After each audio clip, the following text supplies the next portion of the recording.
Bom dia, boa tarde, boa noite. Aqui é o professor Caio. A gente começa agora a quarta parte da videoaula de Era Napoleônica. Recapitulando, na aula passada, nós conversamos sobre a relação das colônias com o governo francês durante o período napoleônico.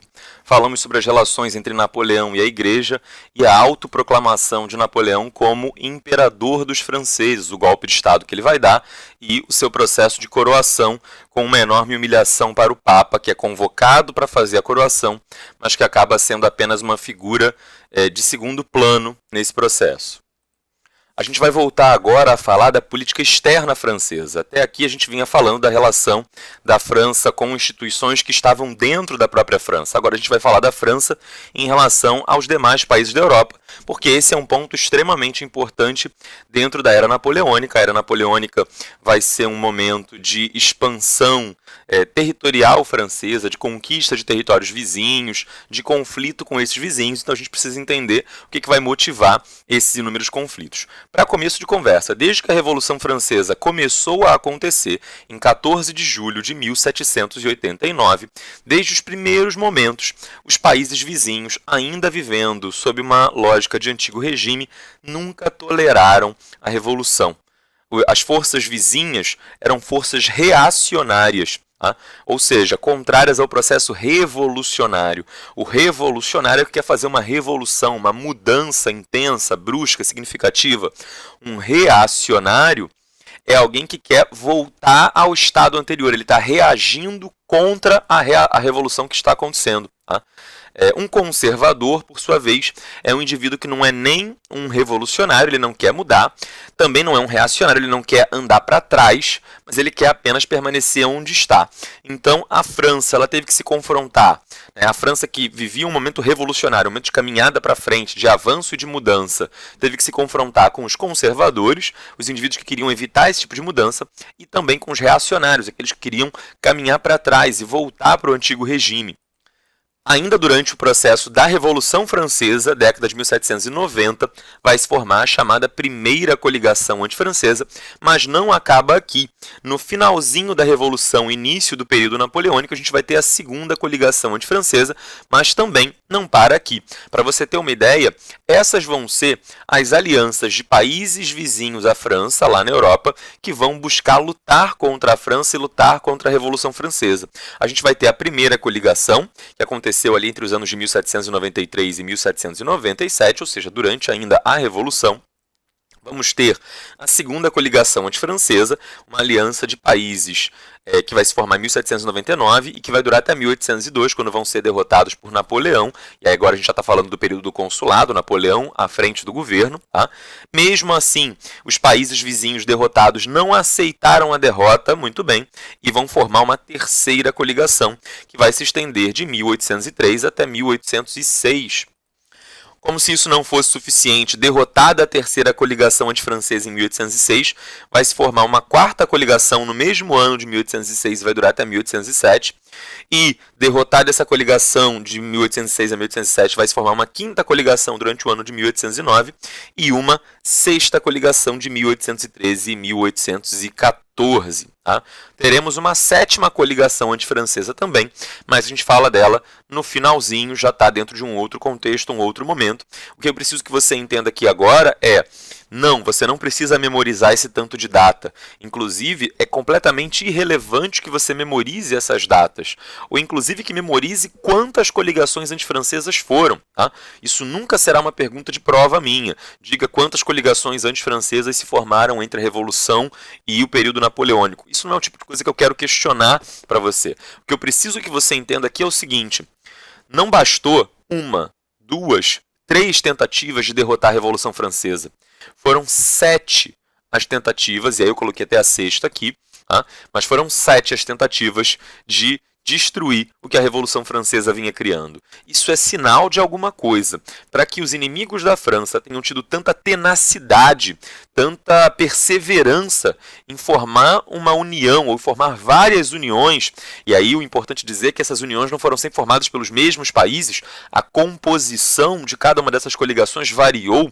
Alguns países participaram de todas ou quase todas as coligações, mas alguns países, por sua vez, participaram só de uma ou de outra. Tá? Eles poderiam ser convocados e participar de uma dessas coligações porque os seus interesses, por alguns momentos, coincidiam com os dos demais inimigos da França, mas, de forma geral, nem todos os países participaram de todas as coligações antifrancesas sequencialmente. Tá?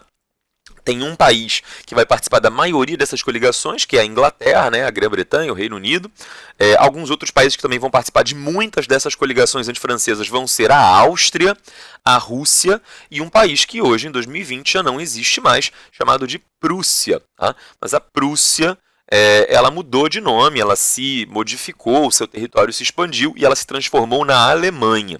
Mas imagine aí na sua cabeça que a Alemanha, a Áustria, Rússia e Inglaterra, durante muitos momentos dessas várias coligações, se juntaram para tentar derrotar os franceses. Isso era sinal de que a França aqui era uma gigantesca, uma poderosíssima potência que amedrontava todos esses vizinhos e que, principalmente, as mudanças que estavam acontecendo na França também pareciam extremamente ameaçadoras para esses vizinhos. A gente está falando de países que viviam, por exemplo, a Rússia, por exemplo, a Prússia, por exemplo, a Áustria, em situações de despotismo esclarecido, ou seja, o monarca, o rei, o imperador desses países simplesmente não queria nenhum tipo de modificação ou de modernização política, econômica e social como aquelas que a França havia implantado. Não queriam, por exemplo, a criação de códigos civis semelhantes ao que a França havia criado, porque os códigos civis eles aboliam os direitos feudais e vários desses monarcas eram aliados de nobres senhores feudais. Tá?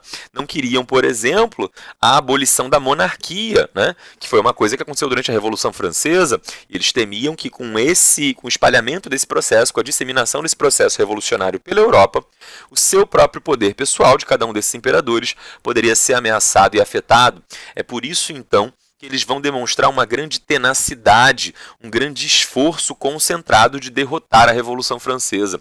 E aí, inclusive, é impressionante não que a França tenha sido derrotada. O impressionante aqui é que a França tenha sobrevivido por tanto tempo, que a Revolução Francesa e depois a Era Napoleônica, como uma continuidade, uma extensão dos interesses burgueses dessa revolução, tenha se perpetuado no tempo por um período tão prolongado. Tá? Porque o esforço concentrado para derrotar a França foi uma coisa que você dificilmente encontra paralelo na história humana. Poucas nações, poucos povos viveram ataques tão intensos, tão contínuos e tão cerrados durante um período tão curto de tempo. Né? Você não encontra outros países na história que tenham sido alvo de 7 alianças polinacionais, né, de múltiplos países para derrotá-los. Tá?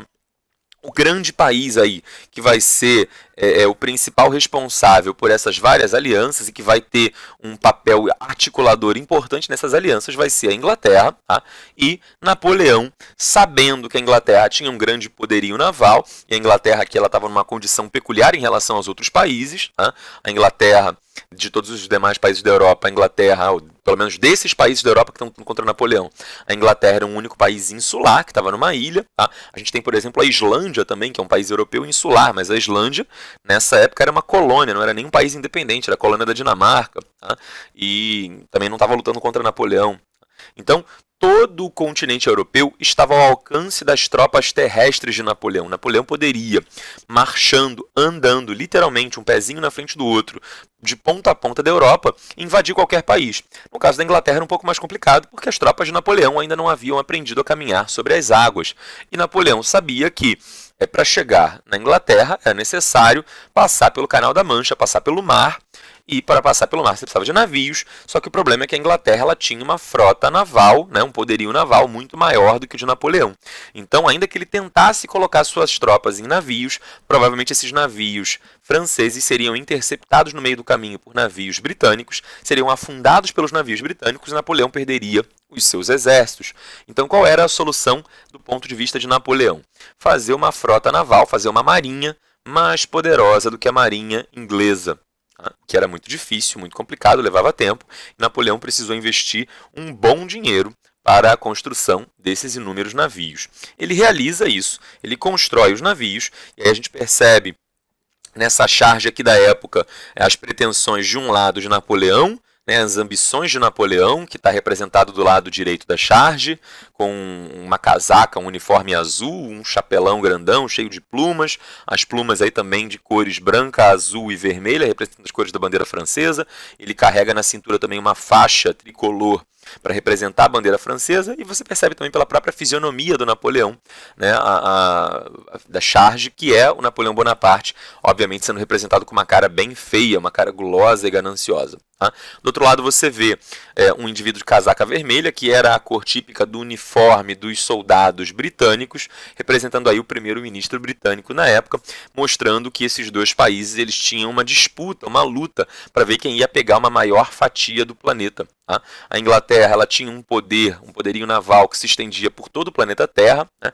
A Inglaterra, por exemplo, tinha colônias no continente americano, mesmo perdendo as 13 colônias na independência dos Estados Unidos, ainda tinha o Canadá, ainda tinha a Jamaica, ainda tinha uma série de outros territórios na América Central. A Inglaterra tinha colônias na África, tinha colônias na Ásia, tinha colônias na Oceania.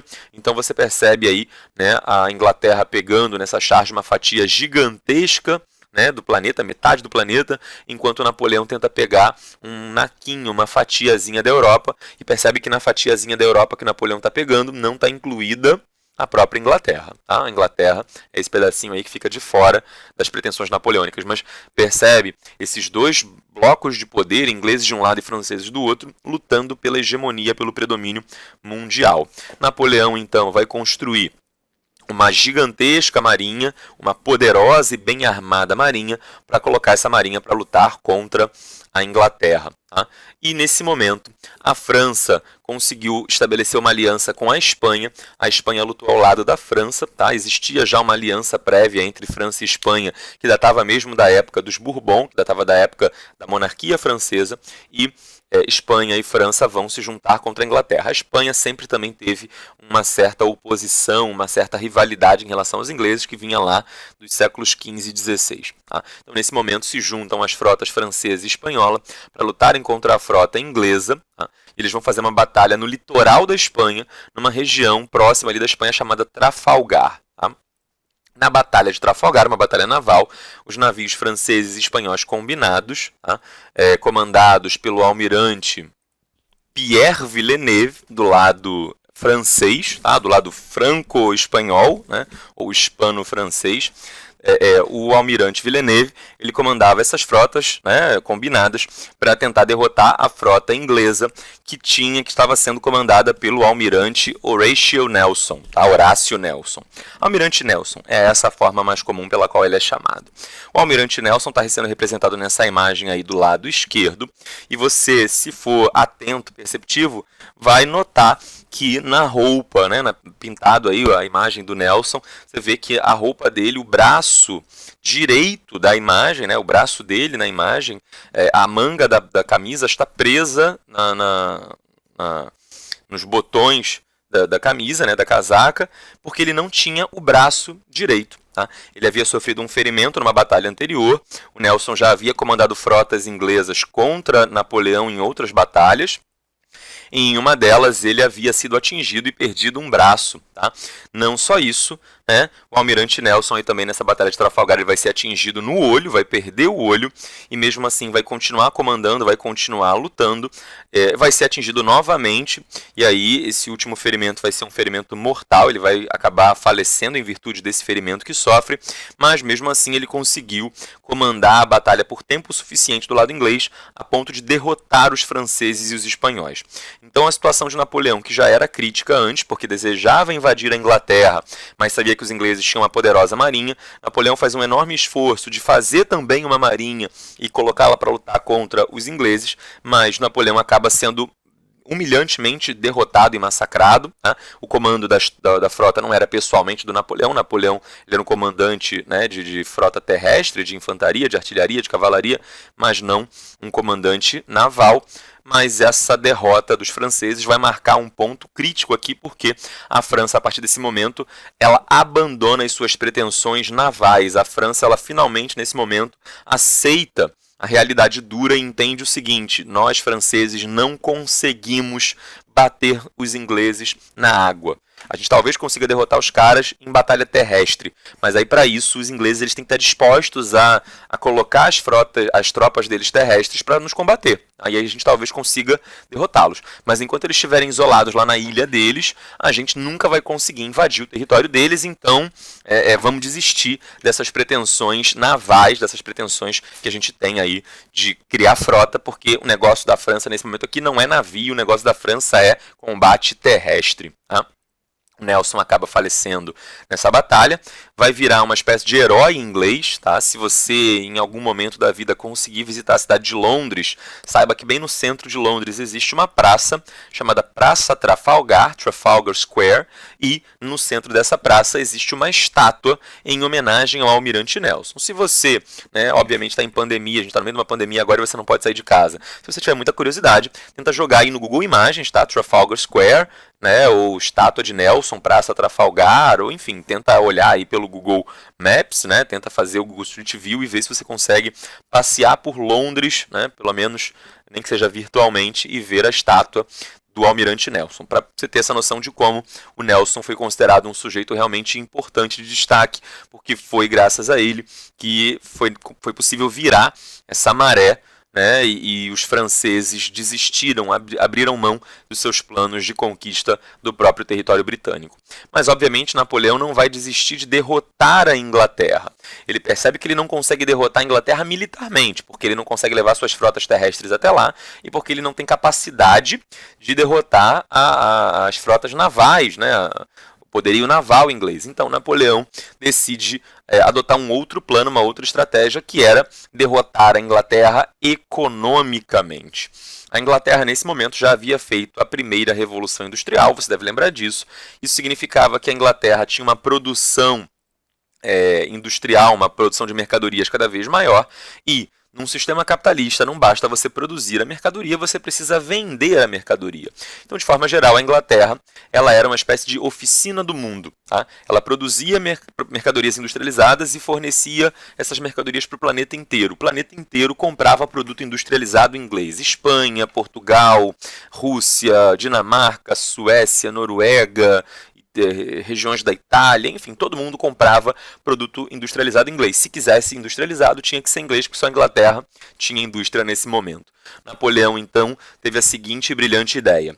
A gente vai, nós franceses, vamos proibir toda a Europa de fazer comércio com a Inglaterra. Tá? Nenhum país europeu mais pode fazer comércio com a Inglaterra. Se fizer, nós, franceses, vamos invadir o país e a gente vai invadir o país e para bloquear esse comércio, para não deixar esse comércio acontecer. Em compensação, nós franceses vamos começar a investir na nossa própria indústria. O Banco da França, aqui, que emite o dinheiro da França, vai começar a emprestar dinheiro para os burgueses. Enfim, o governo vai começar a facilitar empréstimos para os burgueses, para que os burgueses da França possam fazer sua própria indústria. O objetivo aqui era duplo. Tá? Era tirar mercados ingleses para dar esses mercados para empresários franceses, e assim a França cresceria economicamente e se industrializaria, e também tirar esses mercados ingleses para que a Inglaterra tivesse prejuízo, e tendo prejuízo a economia inglesa fracassasse. Com menos dinheiro na Inglaterra, a Inglaterra não poderia fazer manutenção nos seus navios, a Inglaterra não poderia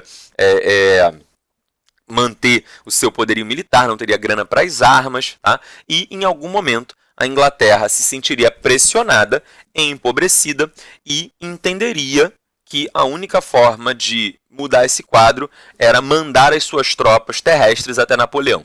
A Inglaterra estava confortavelmente lá na sua ilhazinha, e o que Napoleão pensou foi: vou criar um problema para os ingleses, e para resolver esse problema, os ingleses vão ser obrigados a vir aqui tirar satisfação comigo. Então, já que eu não consigo ir até eles e derrotar as tropas terrestres deles lá na ilha deles, eu vou fazer com que eles queiram trazer as tropas terrestres deles até mim. E aí, nas tropas terrestres, eu, Napoleão, tenho a vantagem e vou conseguir derrotá-los. E aí sim vai ser mais fácil, posteriormente, invadir a Inglaterra. Tá? Então, essa era basicamente a ideia do Napoleão. Era fortalecer a própria economia francesa, garantindo novos mercados consumidores para os produtos franceses, que a França estava querendo começar a produzir por meio da sua indústria, mas também enfraquecer a economia inglesa, obrigar os ingleses a tomarem uma decisão, a tomarem uma iniciativa, e com isso, quem sabe, ter a vantagem estratégica de conseguir derrotar os ingleses numa batalha terrestre. Tá? Os países do continente europeu, portanto, ficavam proibidos de fazer comércio com a Inglaterra, e isso teve um nome, isso foi chamado de bloqueio continental. Os países do continente europeu, ou seja, ligados entre si por via terrestre, ficavam proibidos de fazer comércio com a Inglaterra, que não tinha ligação terrestre, só tinha ligação marítima. Então era o continente fazendo um bloqueio contra essas ilhas britânicas. Você vai, nesse momento, me perguntar: Caio, será que essa estratégia é eficiente? Será que simplesmente se limitando a proibir a Europa de fazer comércio com a Inglaterra vai ser suficiente para prejudicar a economia inglesa? Talvez os ingleses pudessem fazer comércio, sei lá, por exemplo, com os Estados Unidos, por exemplo, com a América como um todo, por exemplo, com a África ou com a Ásia, ou enfim. Basicamente, o problema aqui é o seguinte: o Brasil não podia comprar produto inglês, porque o Brasil era uma colônia de Portugal. E o Brasil, sendo colônia, estava subordinado, submetido ao chamado Pacto Colonial. E o Pacto Colonial dizia que o Brasil só podia fazer comércio com a sua metrópole, que era Portugal. Portugal estava na Europa. Tá? Por exemplo, todo o restante da América Latina, Argentina, Chile, Uruguai, Paraguai, Bolívia, Venezuela, Colômbia, Equador, Peru, México, Cuba, Guatemala, Panamá, enfim, todos esses territórios que hoje são países independentes do continente americano, todos eles eram colônias da Espanha, e a Espanha estava na Europa, e essas colônias todas da Espanha não podiam fazer comércio direto com a Inglaterra. Percebe? Quando Napoleão bloqueia o continente europeu, por tabela, por extensão, ele acaba proibindo também o comércio de todas as colônias de países ingleses com a Inglaterra. Na prática, a Inglaterra só estava autorizada a fazer comércio com as suas próprias colônias, e aí normalmente o objetivo da Inglaterra não era só vender para as suas próprias colônias, mas vender para outros países e para as colônias de outros países, com isso obtendo riqueza de outras nações para si. Se a Inglaterra só vende para a sua própria população, ela faz com que a sua riqueza circule, mas ela não produz riqueza nova, ela não extrai riqueza nova de novos mercados. Então já era complicado para a Inglaterra. Será que os ingleses poderiam fazer comércio com os Estados Unidos? Em tese poderiam, mas havia entre Inglaterra e Estados Unidos uma certa rivalidade. Lembra aí que os Estados Unidos haviam sido colônia inglesa e haviam a muito custo se libertado da Inglaterra há não muito tempo, há menos de 40 anos. Então, os estadunidenses tinham aí um certo pé atrás e também não queriam muito fazer comércio com a Inglaterra. Além do mais, os próprios Estados Unidos também estavam começando um processo de industrialização e também não tinham muito interesse em já comprar produto industrializado em inglês. Então, a princípio, a ideia do Napoleão parecia ser eficaz se ele conseguisse de fato manter esse bloqueio dentro do continente europeu, porque cada país europeu se preocuparia em, por sua vez, manter o bloqueio das suas próprias colônias. Só que vários países começaram a furar esse bloqueio, por vários motivos. Por exemplo, porque a Espanha ela produzia muito produto agrícola. Vendia esse produto agrícola em geral para a Inglaterra, que usava como matéria-prima, e com o dinheiro obtido dessa venda comprava o produto industrializado em inglês. Agora a Espanha ela vai ter que vender esse produto industrializado, e mesmo havendo uma certa rivalidade, uma batalha lá em Trafalgar, muitas vezes essas relações comerciais elas continuavam existindo. A gente está em guerra e está batalhando aqui de um lado, mas do outro o comércio continua rolando. Mas a Espanha, por exemplo, ela não teria como vender sua produção mais para a Inglaterra, ela teria que vender para a França. Só que a França ela não tinha uma demanda, ela não tinha um mercado grande o suficiente para consumir todos os produtos agrícolas da Espanha. A França não tinha, por exemplo, capacidade para comprar todos os produtos agrícolas de Portugal, todos os produtos agrícolas da Espanha, da Itália, da Bélgica, da Holanda, da Prússia, da Áustria, da Rússia. Essas regiões, todos esses países todos, eles vendiam uma boa parte da sua produção para a Inglaterra e compravam da Inglaterra. Agora eles só vão poder vender para a França ou vender uns para os outros. E além do mais, a França também ainda nesse momento não tinha tanta indústria assim, não produzia tanto produto industrializado assim e não conseguia fornecer o suficiente para todos esses países. Então a Espanha queria muito produto industrializado, mas a França não tinha o suficiente para fornecer. Portugal também queria e a França também não tinha o suficiente para fornecer, assim por diante. Então, se a França não conseguia comprar todos os produtos desses países, eles tinham prejuízo. Se, além do mais, a França não conseguia produzir produto industrializado suficiente para todos eles, o preço desses produtos industrializados ficava muito caro, né? E aí a Espanha ia gastar muito dinheiro comprando esse produto industrializado caro. Era mais barato comprar da Inglaterra, que produzia em grande quantidade, né? Então, no final das contas, o Napoleão ele tem um bom plano, uma boa intenção, mas as condições práticas de execução desse plano não estavam de acordo com as suas pretensões. Então, no final das contas, muitos desses países argumentam, prometem que estão bloqueando o comércio com a Inglaterra, dizem para Napoleão, mandam emissários e falam, não, a gente está cumprindo sim, mas por debaixo dos panos, secretamente, escondidos, continuavam sim fazendo comércio com a Inglaterra. Napoleão, sempre que percebia uma situação dessas, ele dava um ultimato para o país, ó, para agora, senão eu vou te invadir. E vários desses países não pararam, porque não podiam parar, porque senão a economia do país entraria em colapso. Então Napoleão acabou tendo que invadir vários desses países, como por exemplo a Espanha, né, que foi invadida, como por exemplo Portugal, como por exemplo os chamados Estados Pontifícios, que eram territórios do Papa, tá? E isso mais uma vez agrava a situação entre França e Igreja, a gente já vinha falando disso na aula passada, isso se torna mais grave ainda porque Napoleão obriga o território da Igreja, os Estados Pontifícios era o nome que a gente dava para os territórios que pertenciam à Igreja, e a Igreja Católica nessa época era tipo um país. Tá? Ela não era uma instituição que estava dentro de outros países, ela era isso também. Era uma instituição que estava dentro de outros países, mas a Igreja ela também tinha o seu próprio território como se ela fosse um país, o país da Igreja, que ficava lá na Península Itálica. Napoleão tenta impor os estados pontifícios a esses territórios da Igreja, ao bloqueio continental. O Papa fala, não me mete aí nas suas tretas, a minha obrigação é apenas uma obrigação religiosa, eu não vou tomar partido na sua briga com a Inglaterra. Resultado, Napoleão manda prender o Papa é feito prisioneiro, é mantido num castelo lá no norte da Itália, como prisioneiro, e os estados pontifícios passam a estar sob controle direto de Napoleão. Isso, mais uma vez, piora a relação entre Napoleão e a Igreja. Por sua vez, Napoleão também invade a Espanha e coloca o seu irmão para governar a Espanha, como o novo rei da Espanha. Napoleão invade Portugal e coloca um dos seus generais para governar Portugal. Enfim, Napoleão ele começa a substituir as famílias reinantes nesses países invadidos por parentes ou pessoas de confiança. Tá? A gente vê aqui uma imagem, né, pintado pelo pintor espanhol Francisco de Goya.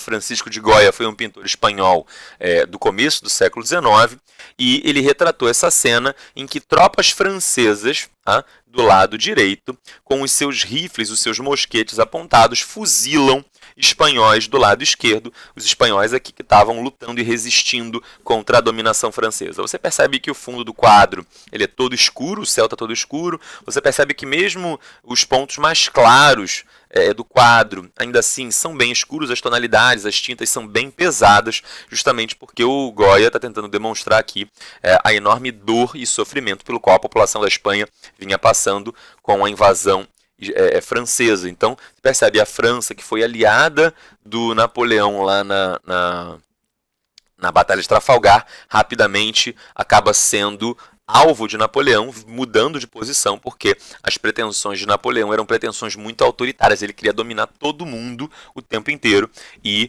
mesmo os seus aliados acabavam sofrendo com a sua arrogância, né, com o seu abuso de poder, e muitas vezes acabavam sendo vitimados. O rei da Espanha, nesse momento, rei Fernando VII, vai ser preso, vai ser mantido prisioneiro num calabouço, num castelo francês, e o irmão de Napoleão passa a governar a Espanha. A população espanhola, obviamente, não aceita essa mudança de rei, porque não via o irmão de Napoleão como uma autoridade legítima que ela devesse respeitar. Então, a população espanhola se revolta. Isso se agrava ainda mais nas colônias espanholas. As colônias espanholas, lá do outro lado do mundo, em relação à Espanha, né, aqui no continente americano, começam a dizer, bom, nós colônias temos obrigação de obedecer ao rei Fernando VII da Espanha, mas nós não temos obrigação de obedecer a esse irmão de Napoleão, que a gente nem sabe quem é, que a gente não tem ideia de quem seja, que não tem autoridade nenhuma. Resultado, as colônias espanholas, nesse exato momento de invasão napoleônica sobre a Espanha, começam a iniciar o seu processo de independência. Tá? E quando começam a lutar pela sua independência, essas colônias espanholas começam a agora se livrar do pacto colonial e começam a comprar os produtos ingleses. E a Inglaterra, percebendo isso, começa a estimular essas colônias a lutarem pela sua independência. Então a gente vê várias coisas aqui se interligando nesse momento. Tá? As pretensões de Napoleão por um lado, a independência da América Espanhola por outro, a Revolução Industrial Inglesa que aumentou a produção na Inglaterra, percebe como todos esses conteúdos eles se interligam e interagem uns com os outros. Se você não entendeu os efeitos da Revolução Industrial Inglesa, a importância e o impacto do aumento da produção, nesse momento fica muito difícil entender por que a estratégia do bloqueio continental na cabeça de Napoleão pareceu uma boa ideia. Né? Se a Inglaterra fosse um país com uma pequena produção de mercadorias, o bloqueio continental talvez não fizesse um efeito tão grande, mas para um país que dependia muito fortemente de exportar o seu produto industrializado, perdeu uma série de mercados consumidores, acabou sendo uma situação muito grave. Tá? E aí, essas matérias todas se interligando e interagindo nesse momento. Percebe aí os países que Napoleão invadiu, tá? A Espanha, o Reino de Nápoles, Itália, o Império Austríaco, Rússia, Prússia. Tá? Percebe aí os territórios em laranja, são territórios diretamente dominados por Napoleão, cujas leis e cujos governantes eram aqueles estabelecidos por Napoleão Bonaparte. Percebe aí que os estados em amarelo, tá? São territórios de protetorados, são países fracos, que nem sequer formavam países muitas vezes, eram às vezes territórios feudais, e que Napoleão fala, olha, sou eu que vou mandar aqui e vocês têm que me obedecer. Perceba aí que os territórios em verde claro eram territórios que Napoleão invadiu, colocou pessoas de sua confiança para dominar esses territórios, e os territórios aí em lilazinho, um roxinho claro, são territórios que abertamente se colocaram como inimigos de Napoleão. Eu estou falando da Áustria, da Prússia, da Suécia, da Rússia, de Portugal e da Grã-Bretanha. Tá? Isso vai causar um impacto para o Brasil também? Vai. A gente viu que causou impacto lá atrás para os espanhóis e para as colônias espanholas. Isso também vai causar impacto para Portugal e para a colônia portuguesa. A principal colônia portuguesa era o Brasil. Nesse momento, Portugal hesitou durante muito tempo ficou enrolando Napoleão, prometendo que ia aderir ao bloqueio continental, mas sem aderir. Por outro lado, Portugal tinha uma aliança muito antiga com a Inglaterra. Então, toda vez que Portugal falava, talvez seja uma boa ideia obedecer Napoleão, porque Napoleão tem um exército forte e pode me invadir. Por outro lado, a Inglaterra pressionava Portugal e dizia, não, você não pode aderir ao bloqueio continental do Napoleão, porque você, Portugal, e eu, Inglaterra, temos uma aliança. E se você, Portugal, furar nossa aliança, né, furar nosso pacto, eu, Inglaterra, vou invadir o Brasil, que é a sua principal colônia. Para Portugal, ou melhor, para o rei de Portugal, tá, para a família real portuguesa, valia mais a pena brigar com Napoleão e perder Portugal, perder a metrópole, do que brigar com a Inglaterra e perder o Brasil.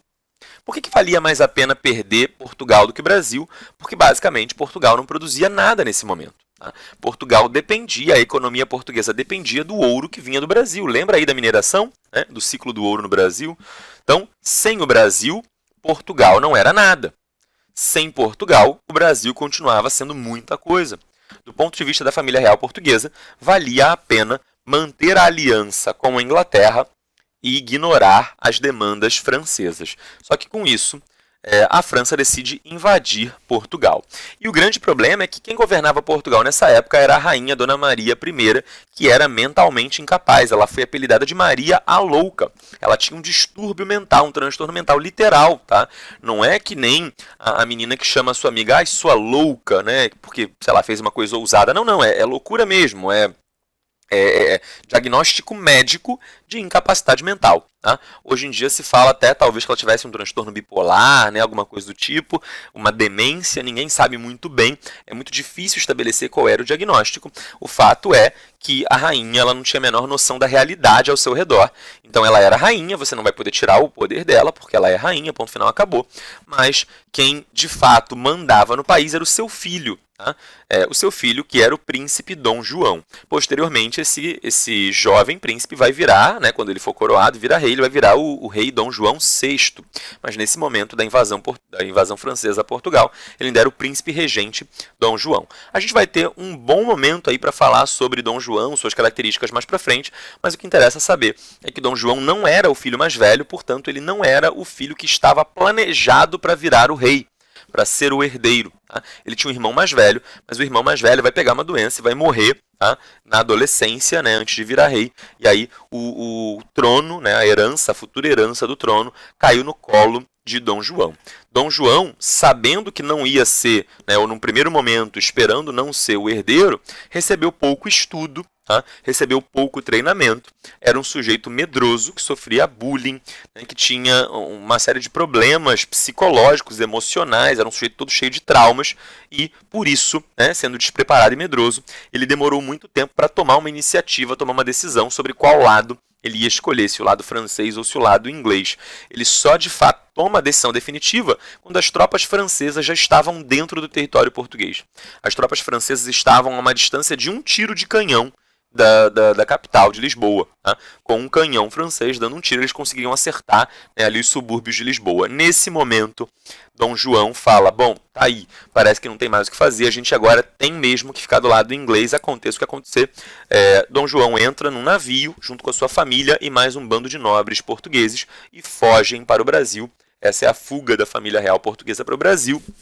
Muita gente sente um pouco de constrangimento, de embaraço de falar em fuga, porque fica parecendo que eles são medrosos, embora fossem mesmo, e com toda razão, tinha um motivo para ser, né? Com Napoleão não se brinca, Napoleão já tinha prendido um bocado de rei aí nesse momento, mas tem muita gente que prefere usar um termo um pouco mais suave, delicado, para não ferir a moral da família real portuguesa, e prefere chamar de transferência da família real portuguesa. A família real portuguesa, ela se transfere de Portugal para o Brasil. Na prática, essa transferência foi completamente desorganizada e decidida em cima da hora. Ela foi mesmo uma fuga. Tá? Vamos fazer uma questãozinha aqui para ver se a gente está entendendo esse processo aí de bloqueio continental e seus impactos. Questão da Unesp de 2011. Tá? É uma transcrição, é um excerto, tá, de um trecho do decreto do bloqueio continental criado por Napoleão. Artigo 5º. O comércio de mercadorias inglesas é proibido e qualquer mercadoria pertencente à Inglaterra ou proveniente de suas fábricas e de suas colônias é declarado boa presa. Boa presa que quer dizer que tanto Napoleão quanto os países de quem ele era aliado poderiam confiscar esses bens, pegar esses bens sem pagar. Por acaso tinha um navio inglês que tinha acabado de ancorar num porto de um aliado de Napoleão. A partir do decreto do bloqueio continental, Napoleão estava dando respaldo, apoio para que esse produto que estava ancorado lá no porto, num navio no porto, pudesse ser confiscado. Artigo 7º. Nenhuma embarcação vinda diretamente da Inglaterra ou das colônias inglesas, ou lá tendo estado, né, podia ser que o navio passou pela Inglaterra, depois foi para outro lugar do mundo, foi para os Estados Unidos, depois veio para o Brasil, ou veio para Portugal, ou veio para a França, enfim. Ou seja, passou pela Inglaterra. Desde a publicação do presente decreto, será recebido em porto algum. Ou seja, navios que haviam passado pela Inglaterra e que estavam chegando depois da data do decreto do bloqueio continental não poderiam ter autorização de ancorar em nenhum porto. Tá? Artigo 8º. Qualquer embarcação que, por meio de uma declaração, transgredir a disposição acima será apresada, ou seja, capturada. E o navio e sua carga serão confiscados como se fossem propriedade inglesa. Então, se algum outro país aceitar pegar um produto inglês e tal, esse outro país também vai ter os seus bens confiscados como se fossem produtos ingleses. Tá? Estes artigos do bloqueio continental, decretado pelo imperador da França em 1806, permitem notar a disposição francesa de, letra A, estimular a autonomia das colônias inglesas na América, que passariam a depender mais de seu comércio interno. Será que o objetivo de Napoleão, quando ele cria essa medida, é ajudar colônias inglesas? Não. Né? O objetivo era ajudar a própria França, tá? Prejudicando a Inglaterra no caminho. Então está errada a letra A. Letra B. Impedir a Inglaterra de negociar com a França? Não, impedir a Inglaterra de negociar com qualquer um da Europa. Uma nova legislação para o comércio na Europa e nas áreas coloniais? Não. Não era que eles queriam negociar uma legislação, era simplesmente proibir o comércio como um todo. Tá? Letra C. Provocar a transferência da corte portuguesa para o Brasil por meio da ocupação militar da Península Ibérica?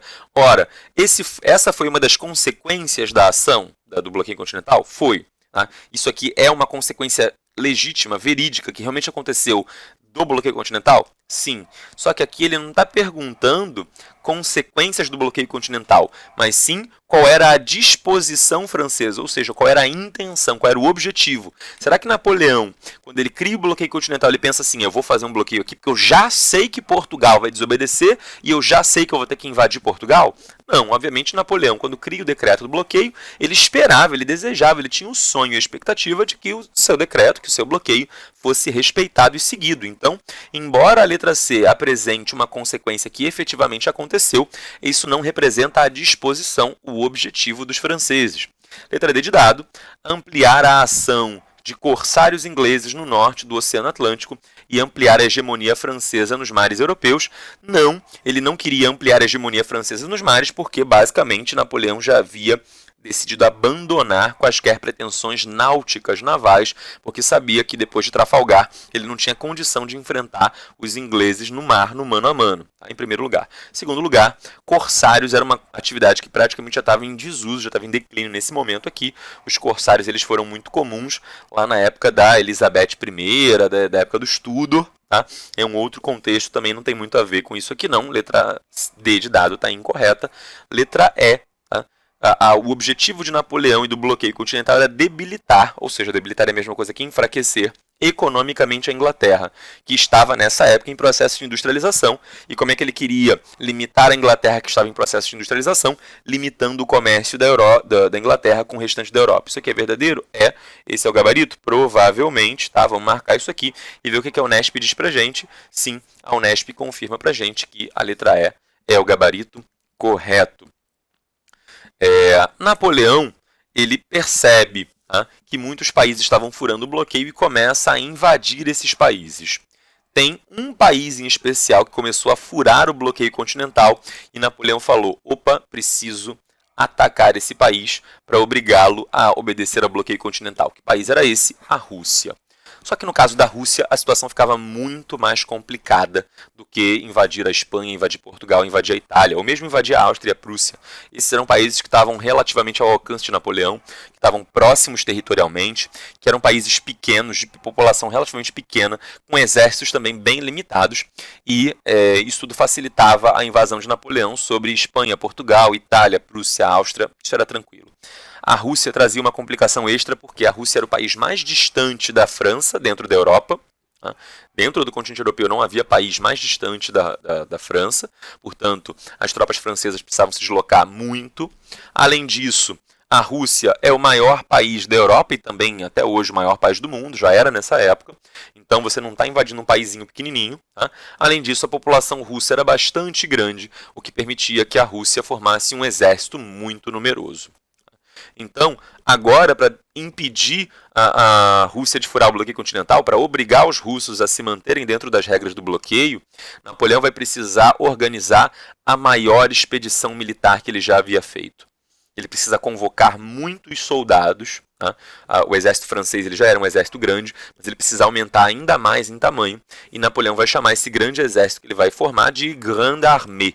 Grande Armée em francês significa exatamente grande exército. Armée é a mesma coisa, similar até à língua inglesa, né? Se você conhece um pouquinho da língua inglesa, você deve saber que em inglês exército é chamado de army. Tá? Army com Y no final. A-R-M-E. A-R-M-Y.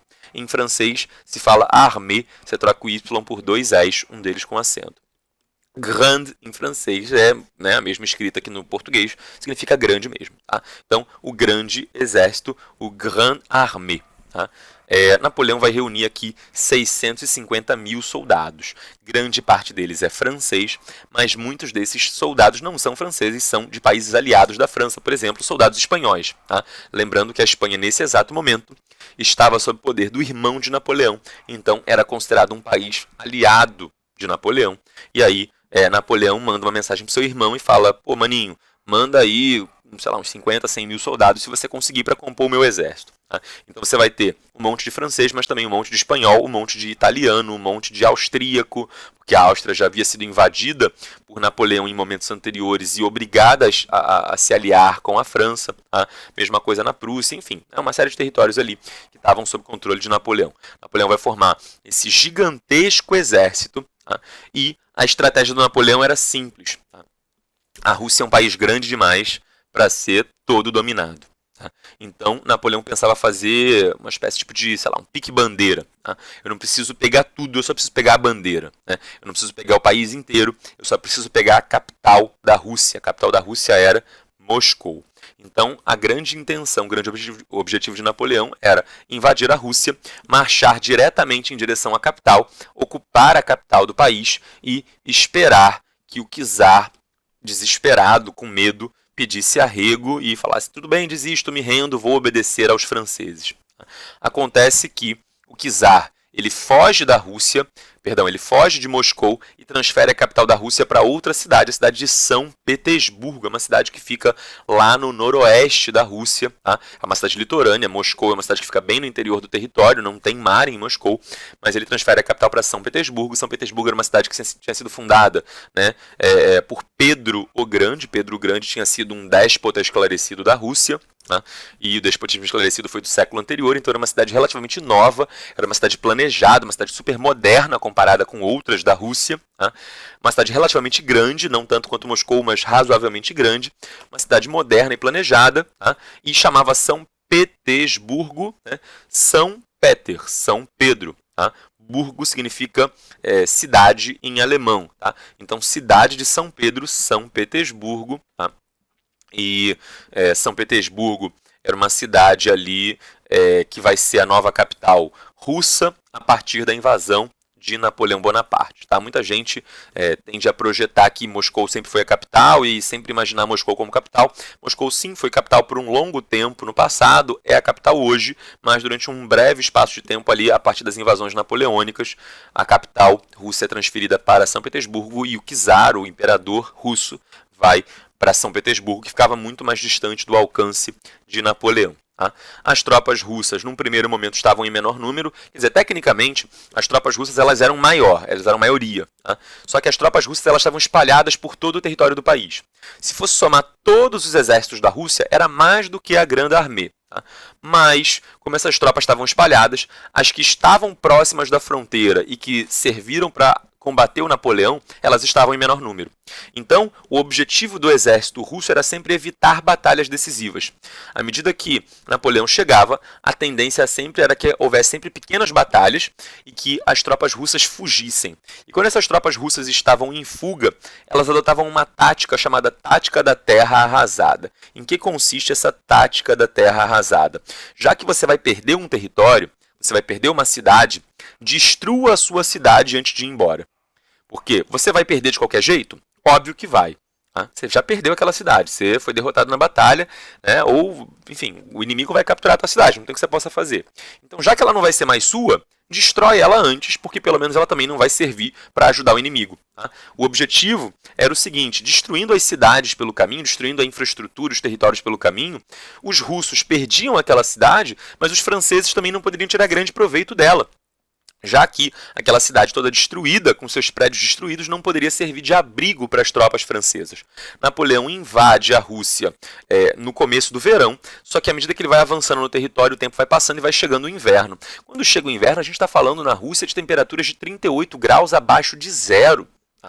O governante de Moscou, uma espécie de governador nomeado pelo imperador, o imperador foge e deixa um governante nomeado para ficar em Moscou. Quando Napoleão começa a invadir Moscou, esse governante ele dá ordem para queimar a cidade inteira. A cidade de Moscou é completamente incendiada. E aí a gente vê uma imagem de Napoleão com as suas tropas entrando em Moscou e lá ao fundo os principais prédios da cidade sendo incendiados e sendo carbonizados. A população olhando Napoleão e Napoleão tendo aqui um grande problema para resolver, porque não adianta você dominar uma cidade e só ter escombros, porque esses escombros não servem para te proteger do frio. Se você, por exemplo, tinha estoques de alimento, as tropas russas, quando estavam indo embora, eles levavam os estoques de alimento ou, inclusive, queimavam esses estoques pelo caminho para que os franceses não pudessem botar as mãos neles. Os próprios camponeses russos começaram a recusar vender comida para Napoleão. Então Napoleão ele vai ter um enorme problema aqui, porque ele está distante da França, está longe e difícil de buscar comida no seu país de origem. Pelo caminho ele não consegue encontrar ninguém que possa fornecer comida para ele, e ele tem um território completamente destruído nas mãos. Então Napoleão vai ter um enorme problema para enfrentar. que Napoleão faz, qual é a estratégia que ele adota e qual é o resultado dessa invasão à Rússia. A gente vê isso na próxima aula. Por hoje é só. Se tiver dúvidas, mande e não esqueça de lavar muito bem suas mãos.